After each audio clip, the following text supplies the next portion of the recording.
Before we begin, I would like to acknowledge the traditional owners and custodians of the land where I live and work, the Wurundjeri people of the Kulin Nation, and acknowledge their continuing culture and connection to land and waters. I pay my respect to Kulin Nation elders, past, present, future, and emerging. Finally, I acknowledge that sovereignty has never been ceded. My name is Wulandir Kantoro.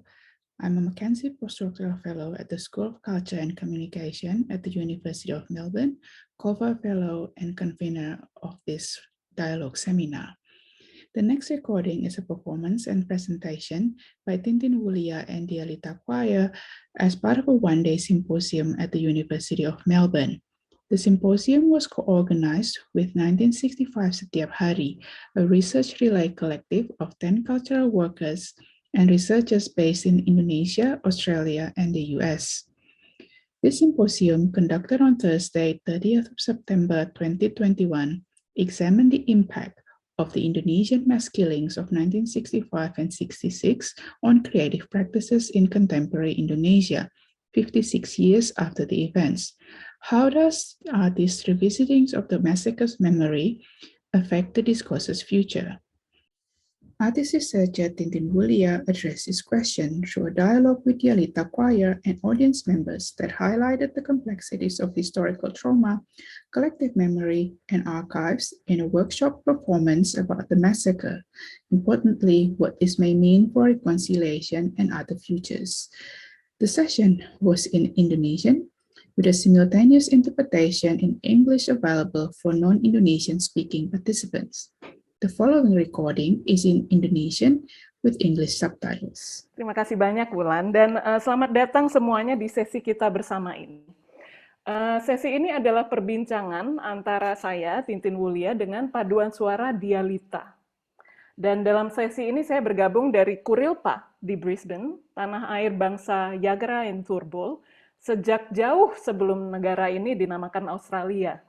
Sementara paduan suara Dialita bergabung dari area Jakarta dan sekitarnya yang sudah lama merupakan ruang lebur antara berbagai kelompok sosial dari berbagai latar belakang budaya, bahkan jauh sejak sebelum kemerdekaan Indonesia. Nah, berbicara tentang peleburan, saya juga ingin membuka sesi perbincangan ini nanti, sehingga perbincangan bukan hanya dua arah antara saya dengan paduan suara Dialita saja, melainkan akan melibatkan kita semua yang ada di ruang Zoom ini. Nah, jadi dalam sesi ini ada 4 bagian nanti. Pertama kita akan mulai dengan presentasi dari paduan suara Dialita.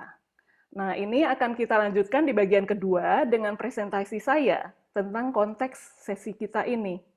Kemudian kita memasuki bagian ketiga, bagian permainan. Nah, dalam sesi permainan ini, penonton bukan lagi penonton, dan kita semua menjadi peserta. Nah, tentang permainan ini yang terpenting diingat adalah saya minta semua yang ada di ruang Zoom ini siap untuk berpartisipasi. Caranya saya akan jelaskan lebih lanjut nanti. Nah, lalu terakhir bagian keempat nanti, Wulan akan bergabung lagi untuk memoderasi obrolan kita selanjutnya antar peserta yang bukan lagi penonton.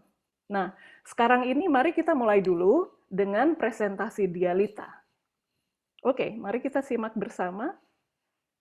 Bersama terbitnya matahari pagi, mekar mewah, mekarlah melati.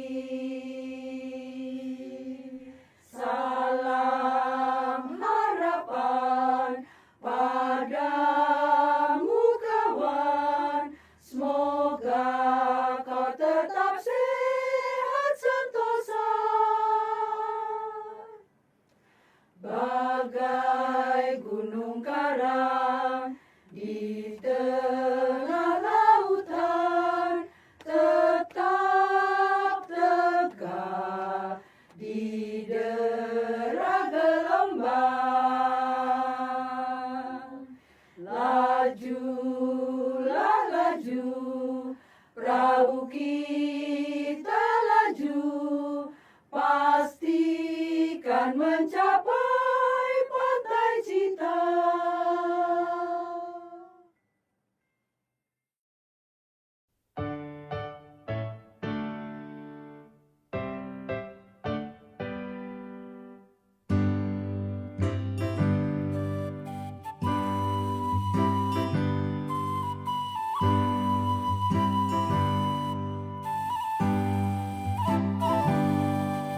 bersama terbitnya matahari pagi. Mekar mewah, mekarlah melati. Salam harapan padamu kawan, semoga kau tetap sehat sentosa.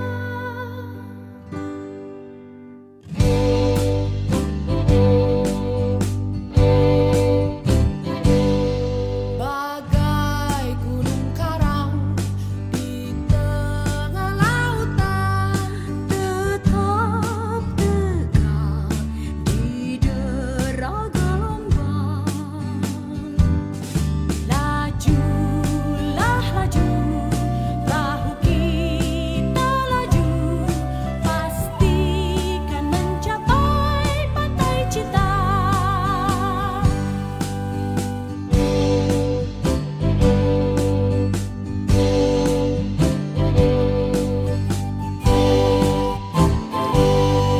Bersama terbitnya matahari pagi, mekar mewah, mekarlah melati.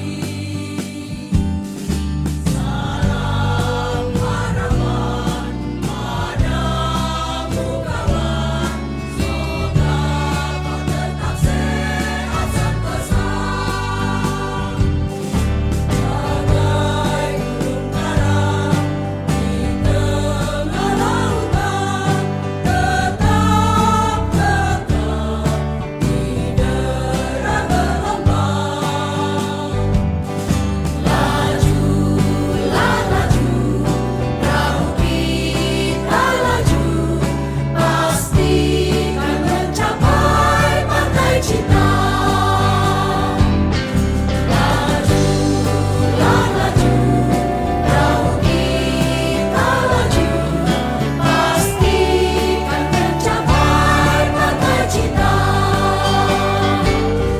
Pastikan mencapai pantai cinta. Pantai cinta.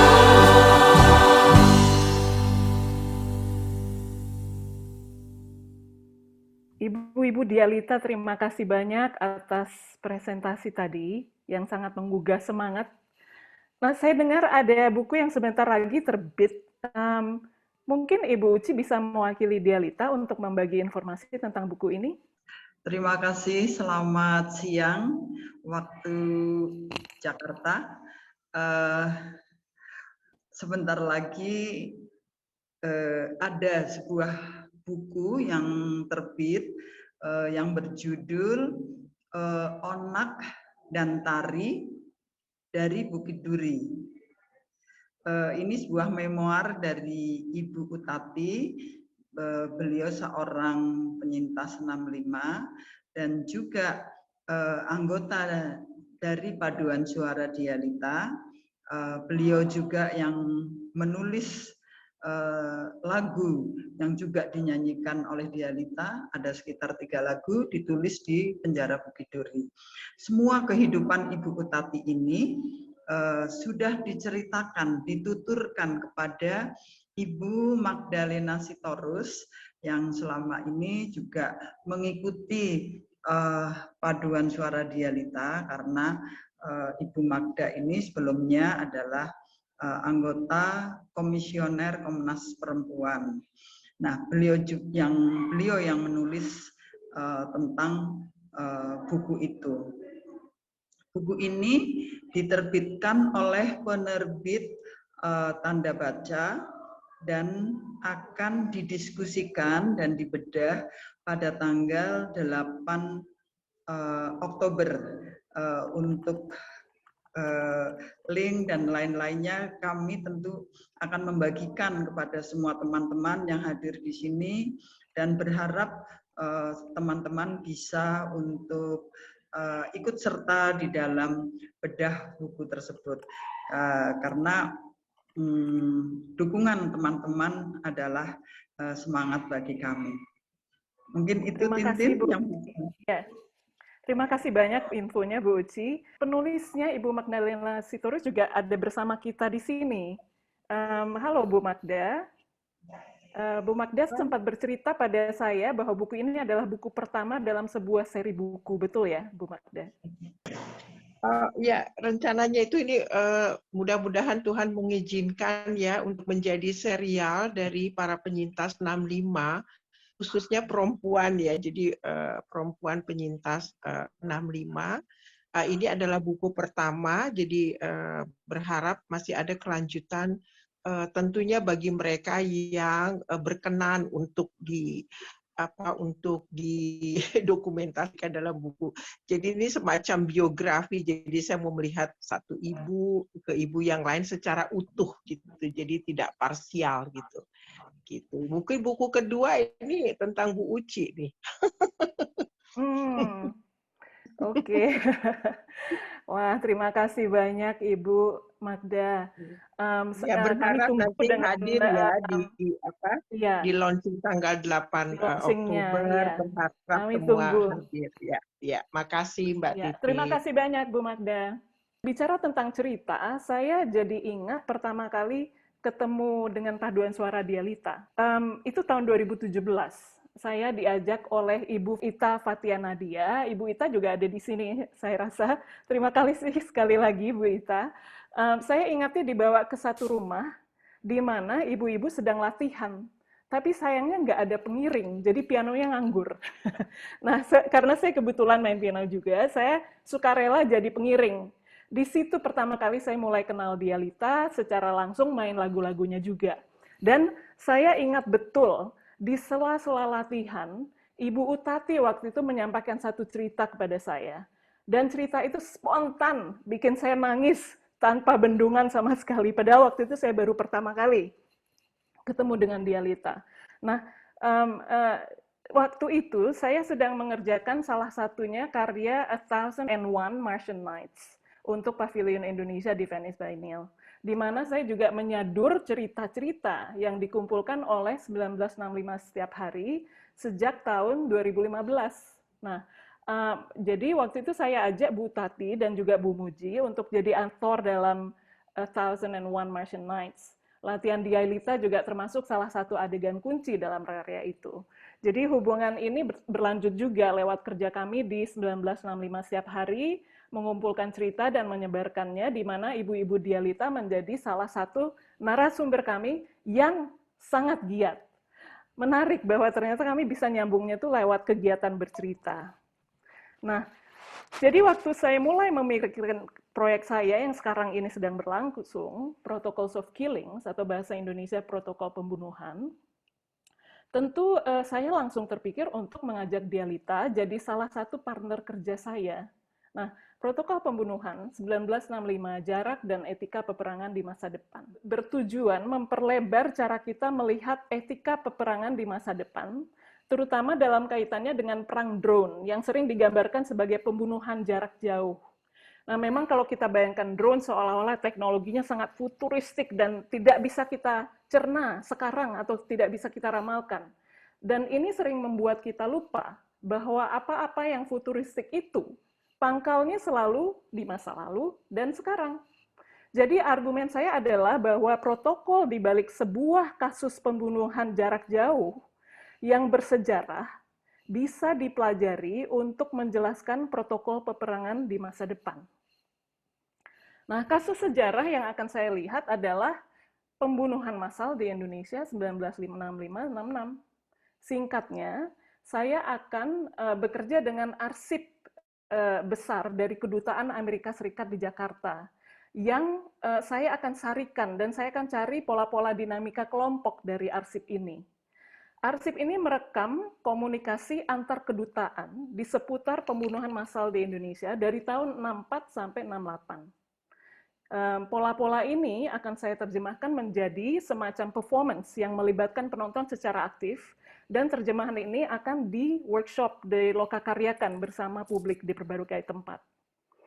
Nah, karya pertama dari proyek ini, langkah kecil sekali yang mencoba mulai melihat arsip ini, berjudul December.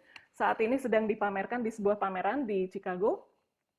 Judul karya ini mengacu pada kejadian di tengah pembunuhan massal 6566, di mana kakek saya dihilangkan, diambil dari rumah, dan tidak pernah kembali bulan Desember 1965.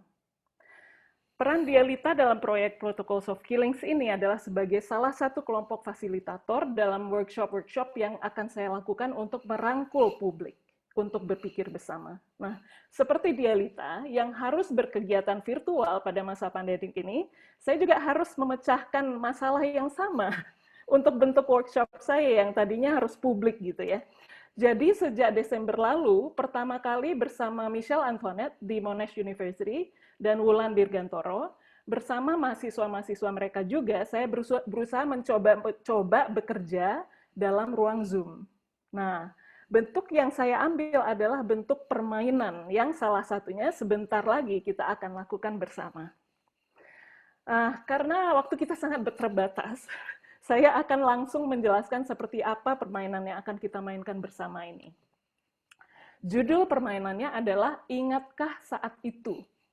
Pada dasarnya, permainan ini adalah permainan cerita berantai, di mana kita membuat cerita bersama-sama.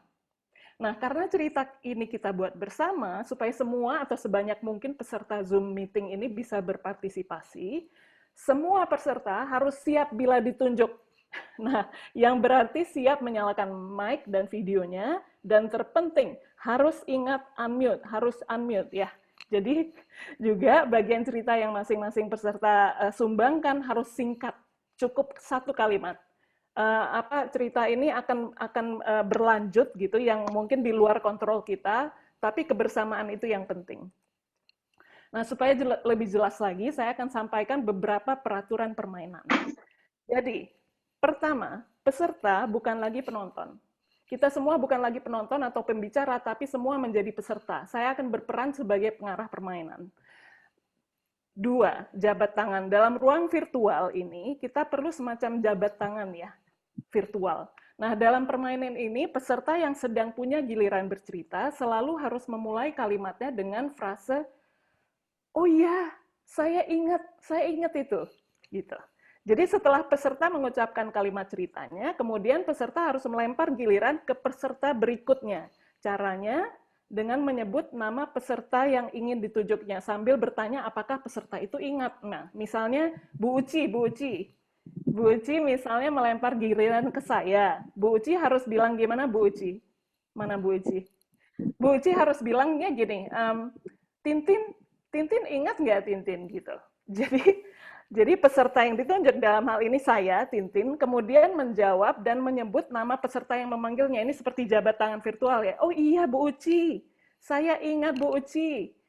Gitu. Lalu saya melanjutkan cerita itu gitu. Nah, itu yang saya maksudkan jabat tangan secara virtual gitu ya. Terus nomor 3, apabila ada kebingungan saat pelemparan giliran dan dalam 15 detik tidak ada respon, karena waktu kita sangat terbatas, giliran itu akan saya ambil sebagai pengarah permainan gitu.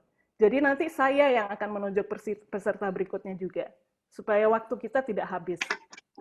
Nah, kemudian keempat, soal waktu gitu. Nah, pada awal permainan, saya sebagai pengarah permainan akan menjadwalkan alarm berbunyi pada menit ke-20. Ketika alarm berbunyi, giliran harus kembali ke saya sebagai pengarah permainan. Jadi saya akan ambil giliran itu untuk menyelesaikan cerita. Jadi kita langsung main aja yuk. Saya set dulu alarmnya ya. Saya set dulu. Tunggu bentar. Sementara mic-nya di-mute dulu, tapi sudah siap-siap untuk ikut partisipasi. Tunggu sebentar. 20 menit. Ayo. Oke, 20 menit. Oke, sekarang saya berhenti dulu screen sharing. Ya, dan saya mulai. Saya mulai dengan kalimat pertama. Oke. Ingat nggak saat itu Kalau nggak salah, kita semua ini sedang berada di planet Mars. Siapa yang kira-kira ingat ya? Siapa ya? Bu Utati. Bu Tati ingat nggak Bu Tati? Kalau nggak salah kita semua sedang berada di planet Mars ini. Ingat nggak Oh Bu iya, Tati? betul Tintin. Saya ingat sedang di planet Mars. Terus di sana di dekat kali itu ada tempat yang banyak durinya. Itu tempat apa ya? Siapa yang ingat ya? Mbak Eli ingat nggak, Mbak? Mbak Eli ingat nggak? Ya, Mbak Ut, saya ingat Mbak Ut. Waktu itu saya mendengar suara langkah kaki pakai sandal. Sunyi sekali. Hanya kedengaran langkah kaki.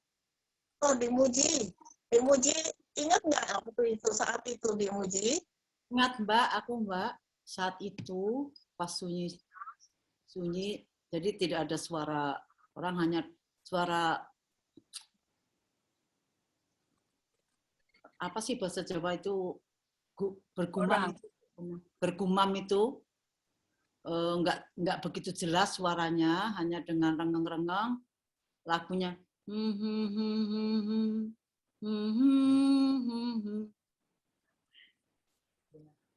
Ingat nggak Mbak Nasti lagu itu Mbak? Aku lupa tuh.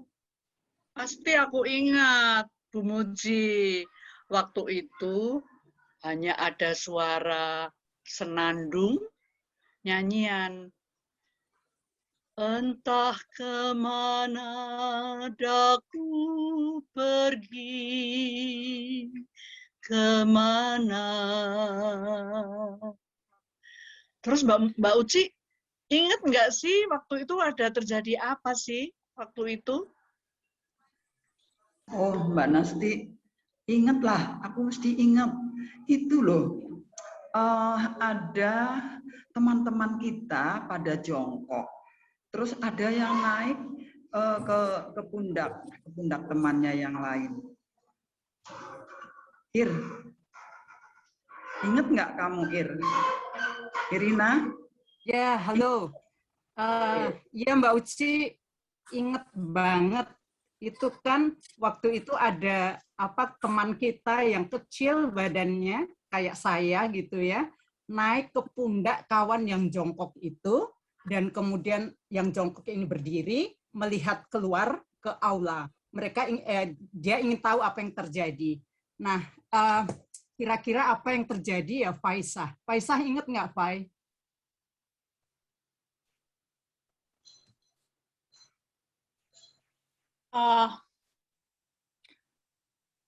Mungkin saya ingat, tapi agak ragu-ragu ya, karena cerita ini juga saya dengar dari cerita orang lain, jadi nggak langsung menyaksikan.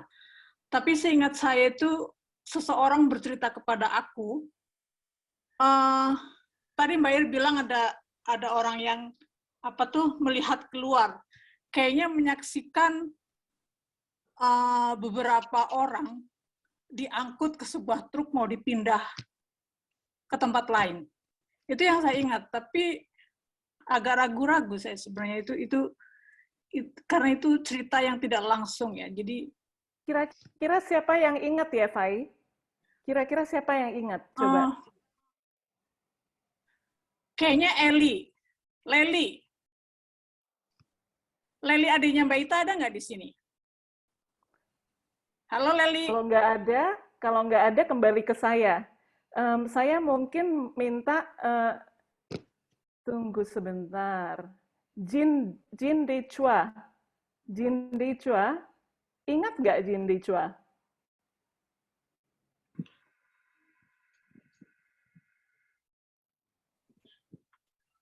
Atau ini tiba-tiba saya nggak ingat cerita itu. Boleh diulangi lagi ya? Kayaknya maaf, Fai, maaf. Supaya semua bisa ikut, saya sebaiknya panggil yang lain. Iya. Panggil yang lain aja ya. Tiba-tiba tidak ada, mungkin Dimas Erdita. Dimas Erdita? Tidak ada juga. Kalau gitu Rifki AP. Ya, mungkin saya tidak bisa bilang saya ingat, tapi saya ingat saya baca di sebuah buku memoir tentang perjalanan ke Mars yang kemudian menceritakan beberapa orang, tapi tidak ada satupun yang disebutkan namanya. Mungkin ada dari teman-teman yang ingat salah satu tokoh dalam buku itu, tapi segala peristiwa itu sepertinya saya pernah baca di memoir itu. Mungkin Edo Wulia ingat beberapa nama yang disebutkan di sana. Ya, saya ingat kejadian itu. Saya rasa ada 5 nama waktu itu. Ada Iwan, Budi, Chris, Made, dan Cika. Cuman kemudian mereka masuk, kelima orang itu kemudian masuk ke sebuah kamar. Dan dari dalam kamar, kemudian pintunya ditutup, lalu saya dengar ada gedor-gedoran dari dalam kamar itu. Mungkin ada yang ingat ya kejadian itu. Vanessa Herman, ingat nggak kejadian itu? Oh, saya kira saya juga ingat-ingat lupa ya pada saat itu. Tapi yang saya ingat itu waktu itu suara deru angin yang menghembus keras sekali pada saat itu. Saya kira akan ada badai pada saat itu. Dan saya takut sekali karena saya kira hujan akan turun lebat. Jadi saya cepat-cepat menghindar sehingga ya saya tidak menyaksikan secara langsung ya kejadian apa yang terjadi di situ pada saat itu. Apa mungkin Saskia Wiringha mungkin ingat pada saat itu apa yang terjadi sesudah badai mulai, apa yang terjadi di tempat itu waktu itu? Ya, aku ingat ada badai dan ada kolam. Ada kolam di mana ikan sebenarnya mesti ditempatkan. Tapi daripada ikan, ada orang. Ada orang yang ditempatkan di sana. Tapi yang terjadi yang kurang jelas. Ada anak kecil yang bawa petromak. Itu di tengah malam. Ada petromak di tengah malam. Aku ingat itu. Dan dengan petromak itu, kita bisa lihat orang itu. Aku ingat itu. Nur, kamu ingat? Nur? Ya, saya ingat pembawa petromak adalah kakak kelas saya di kampung yang menyaksikan selama 1 bulan mungkin 1000-an orang disembelih di tengah kebun raya. Itu yang saya ingat tentang kolam ikan yang menjadi kuburan panjang sekali di kebun raya Purwodadi. Ya. Kira-kira lanjutannya siapa yang ingat ya, Bu Nur?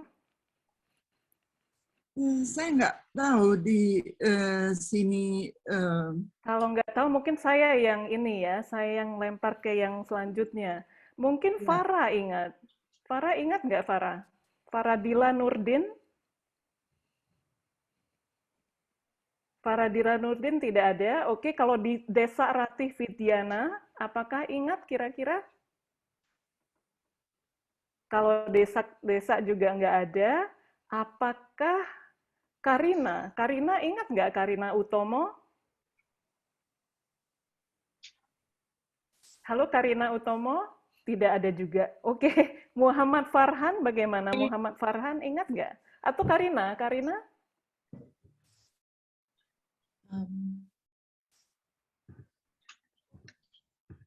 Maaf Mbak Titin, saya Mbak Titin terharu. Lewat ya? Ya oke, ya.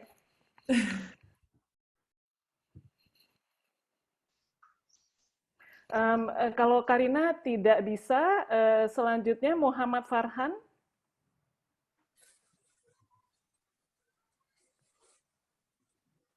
Muhammad Farhan tidak juga. David Hill. David Hill?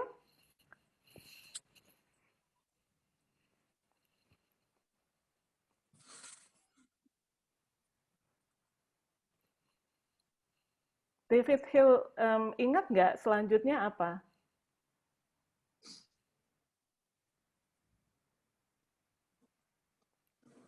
Sorry, can you repeat that? I didn't quite catch the lead up to that.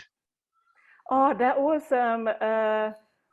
there was a pond, and then there was this child with a petromac with a light, and this child was a witness to a mass killing. The truth And so, gathered. what was that? No, I don't think I can shed any light on that. Okay. Well, maybe then maybe Gugi would remember. Yes, Vanessa. Gugi? Vanessa Hilmer. Vanessa tadi sudah, atau Ellen bisa ingat nggak kira-kira? Saya cuma ingat cerita dari ayah saya, begitu ada kabar bahwa salah satu temannya itu menjadi salah satu yang dibawa oleh truk itu, ayah saya langsung pulang, lalu dia membereskan semua buku-buku, semua naskah, semua ketikan, surat-surat yang terkait dengan isu-isu kebangsaan pada saat itu, yang menjadi bacaan-bacaan bersama sebenarnya, dan langsung ditaruh ke koper. Dan pada saat itu ibu saya kemudian membawa koper tersebut,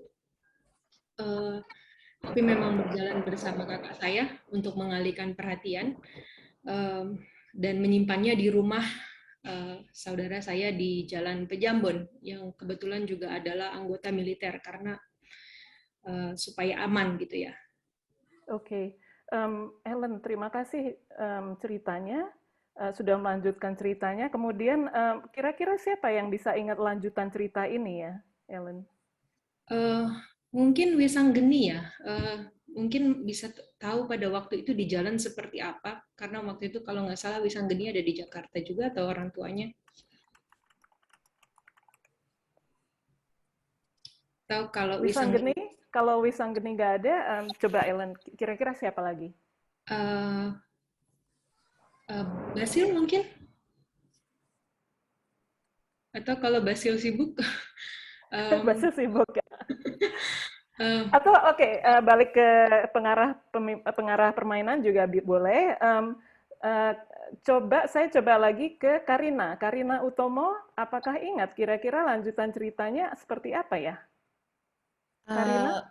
Ya, lanjutan ceritanya saya dengar dari dua orang yang tinggal di desa yang sangat jauh. Malam-malam sekitar jam 2 orang-orang diambil. So the tanks entered the villages around the same time, and it was a gregarious operation. Maksudnya terjadi dalam, wah, bahasa Indonesia saya buruk sekali. Nggak apa-apa. Kita ada terjemahan 2 bahasa. Jadi tenang saja, semua harusnya bisa mengerti. Iya. Ya, saya dengar cerita bahwa Tang-Tang masuk ke dalam desa-desa dan mengambil orang di tengah malam sekitar jam 2.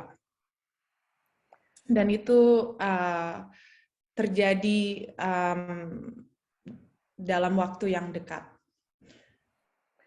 Kira-kira siapa yang ingat cerita lanjutannya?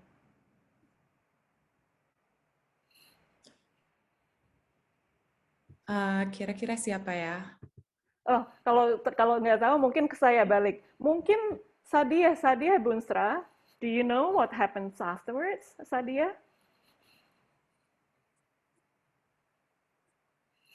Sadia? Oke, kalau Sadia tidak ingat, mungkin Ibu Ita Fatia Nadia ada di sini juga. Ibu Ita ingat nggak lanjutan ceritanya bagaimana? Ya, saya ingat. Saya buka video ya. Iya, Bu. Baik. Ya, saya ingat ketika itu malam-malam ayah saya membangunkan semua anak-anaknya untuk mengangkut buku-buku yang sudah ditata oleh ibu dan bapak saya. Dan saya tidak tahu itu buku apa, tetapi kami semua satu keluarga membawa buku-buku ayah saya untuk dimasukkan di dalam sumur. Dan sesudah semua buku ayah saya dimasukkan ke dalam sumur, kemudian ayah saya mencium satu persatu anak-anak, dan kami tidak pernah bertemu lagi sampai 2 tahun lamanya. Itu ingatan saya. Terima kasih, Bu Ita. Saya sudah diperingatkan oleh Wulan, moderator, bahwa saya harus selesai karena waktunya. Tapi kita selesaikan cerita ini. Jadi dari buku-buku itu saya ingat, Bu Ita, saya ingat sepertinya ada salah satu buku itu yang yang isinya itu adalah puisi-puisi gitu kalau nggak salah. Mungkin Ira mungkin ingat nggak ada penulis gitu yang di salah satu buku itu gitu, namanya siapa ya, Ira? Iya, saya Irawati? ingat. Iya, saya ingat nama penulisnya kalau nggak salah itu Bu Yami ya, Bu Sudiami Kancil. Kalau cerita dari oma-oma yang kecil, lincah orangnya, kalau di dapur itu suka ngilang saking kecilnya. Nah, mungkin yang lebih banyak ingat itu Bu Tuni. Bu Tuni, ingat nggak Bu Tuni? Ingat dong, Ra. Pasti ingat itu. Orangnya gesit, lincah, gitu kan.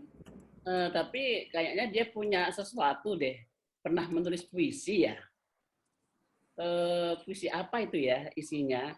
Aku nggak ingat lagi itu. Barangkali Hersis. Ingat Her? Puisinya apa itu ya? Hersis? Halo. Ingat saya. Puisi itu kalau nggak salah digubah oleh Ibu Zubaidah Nuncik ya.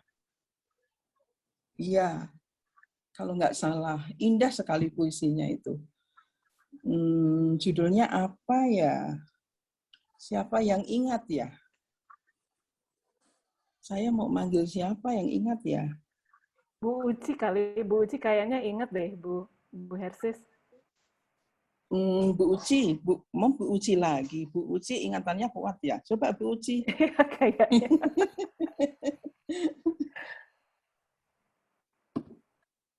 Bu Uci?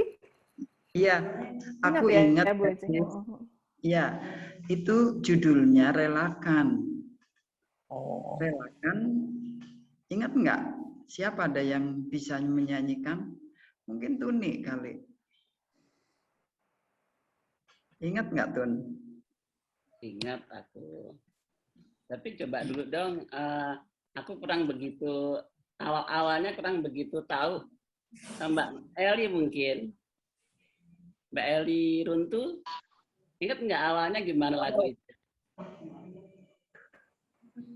Oh iya, gitu nih. Saya ingat benar itu lagu.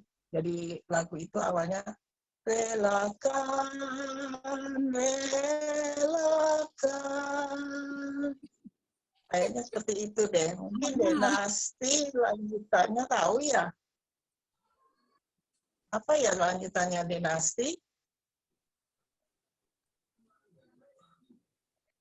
Dinasti. Bu Nasti tadi ada. Ada. Halo?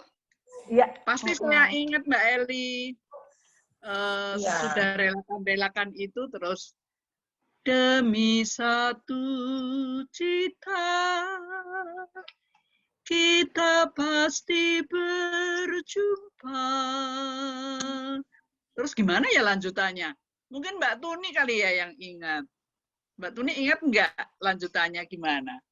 Oh pasti aku ingat itu sangat menyedihkan sekali dan penuh pengharapan dari semuanya.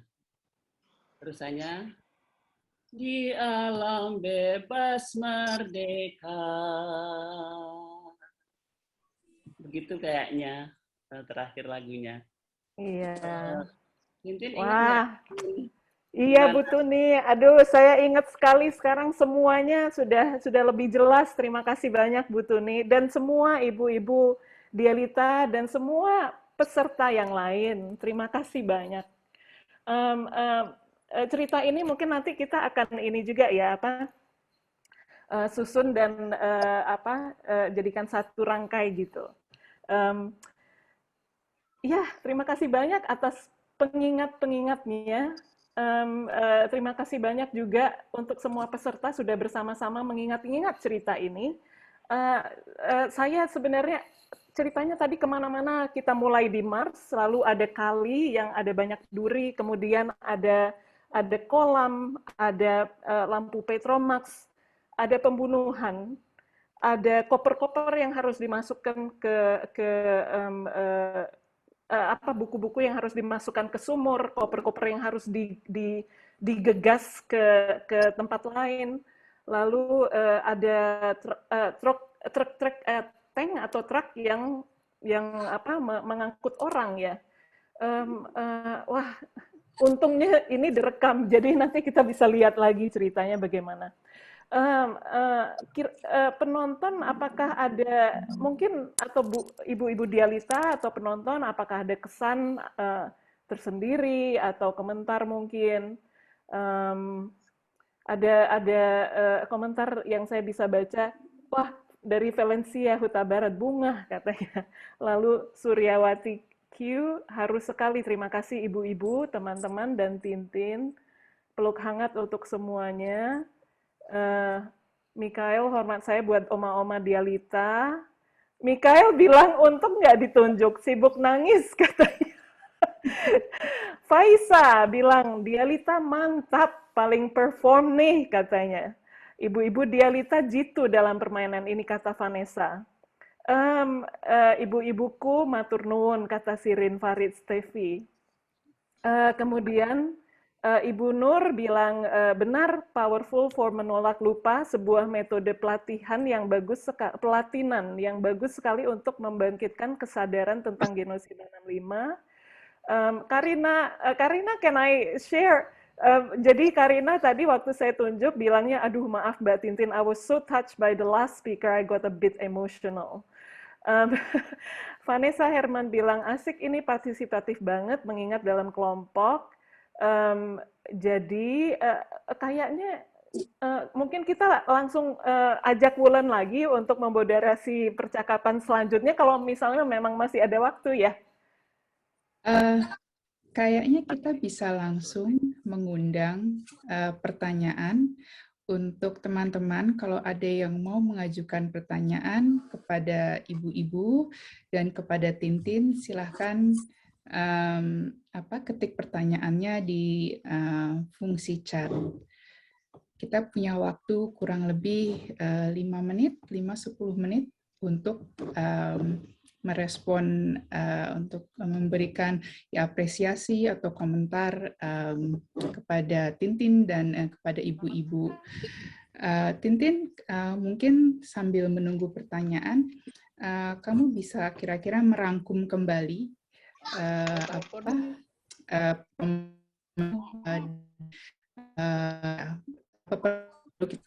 tadi, mungkin bisa singkat gitu ya, cerita lagi Tin sedikit.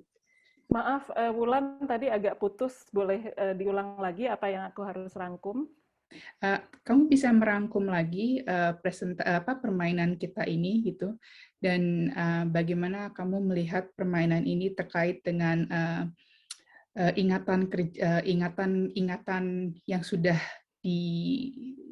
yang sudah disumbangkan ya sebetulnya oleh para partisipan gitu. Iya. Ya. Iya, terima kasih Ulan. Kalau bagi saya,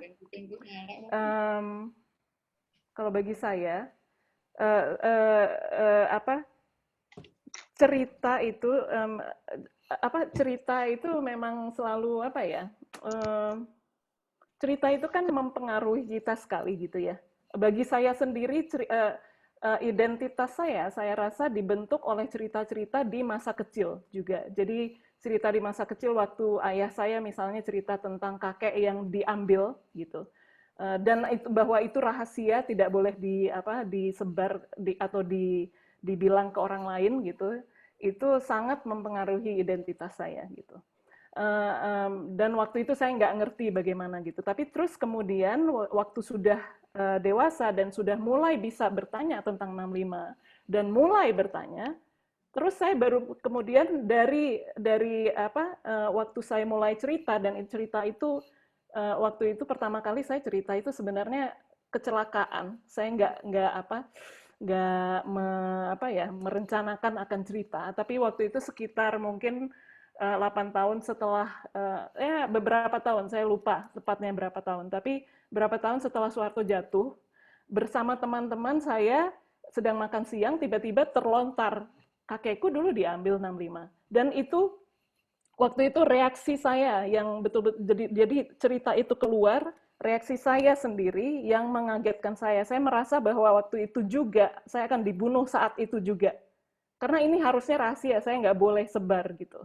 Nah, tapi terus waktu saya cerita itu, kemudian di ujung, karena saya begitu panik, saya nggak ingat ya. Jadi maksudnya apa yang terjadi, tapi saya ingat sekali di ujung ruangan. Dan ini 20 orang teman-teman yang sudah saya kenal selama 1 dekade lebih gitu. Kita tidak pernah bicara tentang ini. Tapi terus di ujung ruangan ada yang bilang, kakekku juga dulu di penjara, tapi kemudian dilepas. Ini 20 orang yang sudah kenal selama 10 tahun lebih, tapi tidak pernah membicarakan tentang hal ini, dan 2 di antara 10 punya cerita yang mirip gitu. Nah, saya waktu itu mulai berpikir, kira-kira kalau ada 2 di antara 10, kira-kira berapa orang yang ada di luar sana yang punya rahasia seperti ini, yang tidak pernah membicarakannya ke publik gitu. Jadi sejak saat itu saya betul-betul berpikir tentang cerita, maksudnya ya nggak secara terus-menerus, tapi di latar belakang selalu ada cerita, strategi bercerita ini gitu, metode bercerita, gitu. Mungkin saya harus serahkan balik ke Ulan supaya waktunya nggak habis. Terima kasih Ulan. Terima kasih Tintin. Ibu-ibu, ini ada pertanyaan untuk ibu-ibu dari Faiza. Pertanyaannya itu kalau bertemu dan melihat, apalagi mendengar lagu-lagu Dialita, selalu di antara terharu dan semangat. Spirit apa yang ibu-ibu jaga? Silahkan ibu-ibu, siapa yang mau mencoba menjawab bagaimana spiritnya gitu untuk menjaga, spirit apa yang dijaga gitu untuk saat bernyanyi gitu ya Bu. Faiza mungkin begitu ya pertanyaannya. Ya, kira-kira begitu, karena setiap kali mendengar atau melihat senyum ibu-ibu Dialita itu selalu memberi antara terharu karena mengetahui sejarah beliau-beliau ini, tapi juga sangat membuat semangat karena ibu-ibu ini memberi contoh yang selalu semangat dan melahirkan karya yang luar biasa menyentuh kemanusiaan sebenarnya. Jadi saya selalu bertanya-tanya sebenarnya spirit apa sih yang dimiliki oleh ibu-ibu tersayang ini. Kira-kira begitu. Boleh saya Uci, jawab? Silakan Bu Uci. Terima kasih Faiza, kalau kami ikut menyemangati Faiza. Tapi pada hari ini juga saya kebetulan bersama-sama teman-teman di Komnas Perempuan ada acara dan kita bikin kelompok. Mereka meminta salah satu kelompok di mana saya ada, namanya kelompok Salam Harapan. Rupanya harapan itu yang menjadi semangat bagi kami. Karena ketika negara tidak memberikan apa-apa, negara bahkan membuat kita putus asa. Tapi ketika dalam diri kita, diri kami, selalu ada harapan, ada semangat. Saya pikir itu yang tidak bisa dimatikan oleh siapapun. Jadi mari kita terus menumbuhkan dan menghidupkan semangat itu di dalam diri kita masing-masing. Begitu, Faisa. Terima kasih. Terima kasih Bu Uci. Ibu-ibu Dialita, apa ada yang mau menambahkan tentang menjaga spirit?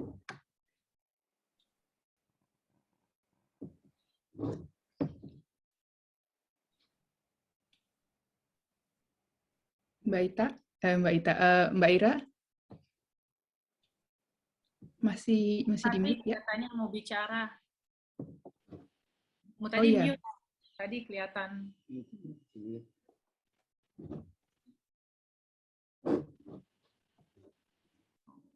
Oh, mati. Oke. Kalau misalnya ada yang mau ibu-ibu, apa ada yang mau merespon soal spirit? Terus kemudian saya juga ingin tahu ya Bu, bagaimana sih rasanya ibu-ibu saat bernyanyi bersama di dalam paduan suara, gitu kan ya? Perasaannya gimana Bu, gitu pada saat di panggung dan berbagi cerita melalui menyanyi bersama, gitu? Rasanya seperti apa gitu Bu di tubuh, gitu kan? Tadi kita lihat ada presentasi dari Karina yang bicara soal sensasinya beda gitu saat bernyanyi. Apa ibu-ibu bisa berbagi juga sedikit tentang saat bernyanyi bersama di panggung? Boleh saya menjawab? Boleh, silahkan.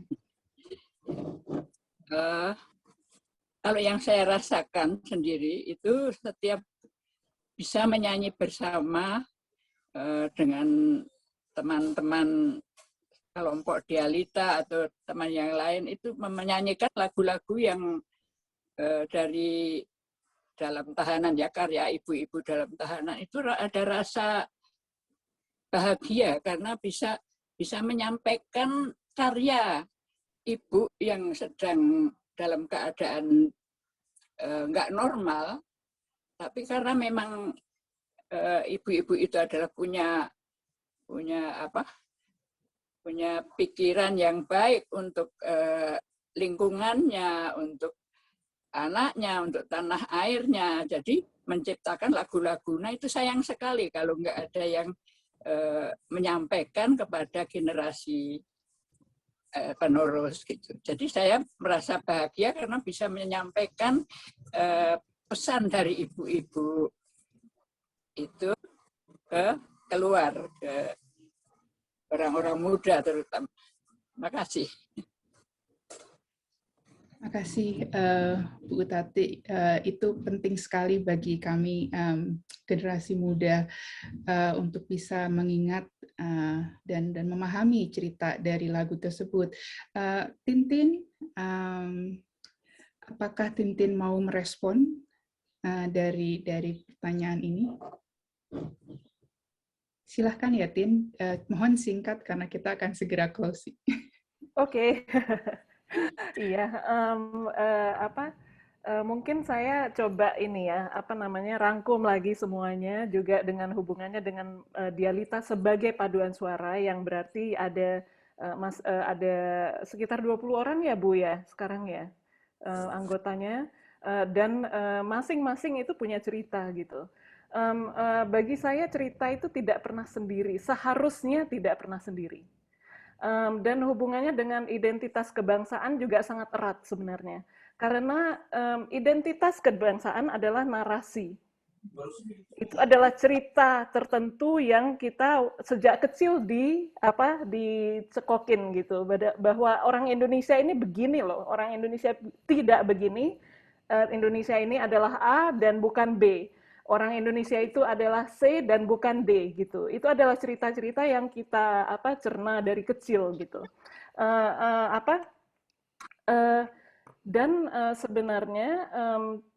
Sebenarnya bagi saya identitas kebangsaan itu adalah seharusnya kumpulan dari cerita-cerita semua anggota bangsa itu gitu. Dan makin luas kita bisa bercerita, makin luas kita bisa merangkul cerita-cerita yang lain, itu kebangsaan ini akan selalu berubah ya, tapi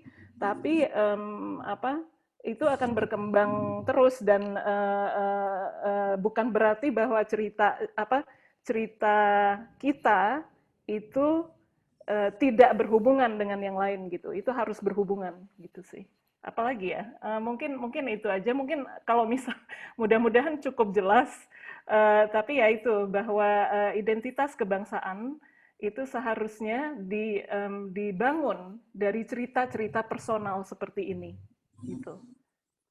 Dan semoga kedepannya ya cerita-cerita personal seperti ini makin bisa meluas dan makin bisa bersambung dengan cerita-cerita lainnya, sehingga kita bisa juga secara aktif membentuk identitas kebangsaan itu gitu. Terima kasih. Oke, terima kasih Tintin. Terima kasih sekali lagi untuk Ibu-Ibu Dialita dan Tintin untuk sesi terakhir. Kita sudah melebihi waktu yang sudah disepakati. Jadi izinkan saya untuk menutup sesi ini dan juga memberikan closing statement saya. Closing statement ini akan saya berikan dalam bahasa Inggris. Okay.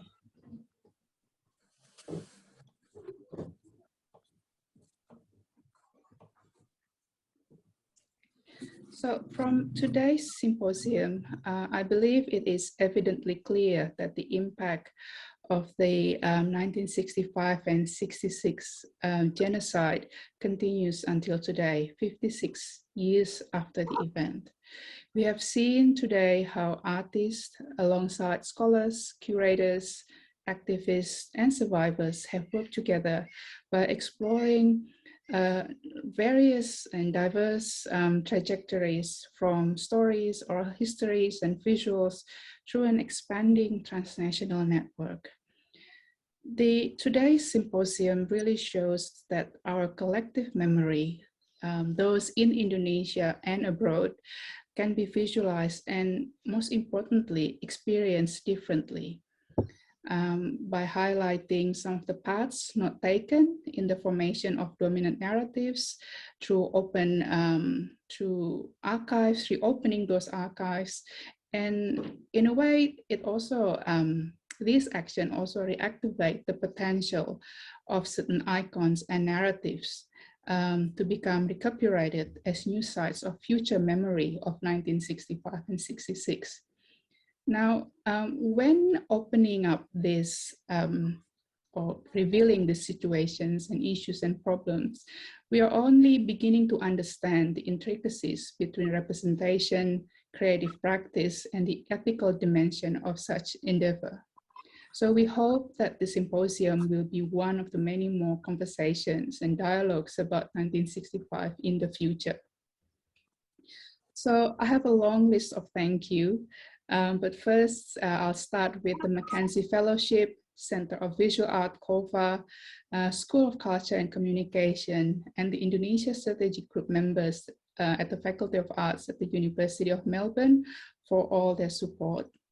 I would also like to thank the panelists for their insightful presentations, especially Mbak Dia and Ibu-Ibu Dialita for their enthusiasm and generosity. Terima kasih banyak Ibu-Ibu. I would also like to thank Rara and Afi from In Other Words for their stellar translation. Thank you so much for supporting us since the very beginning. Para penerjemah, terima kasih banyak. I would also like to thank Ibu Nani and Ibu Tias from Psikologi Atmajaya for their pendampingan in the session. And also terima kasih for the participants who joined us today from all corners of the globe. I appreciate you staying with us until the very end today. And lastly, thank you very much for my colleagues at the 1965 Setiap Hari Collective for their support and hard work for making this event happen today. So Kiki, Agnes, Mike, Rangga, Ellen, Farid, Ken, and Tintin. And also thank you so much for Basil from University of Melbourne for his technical advice and support today. So thank you everyone. Terima kasih, selamat sore, dan sampai jumpa.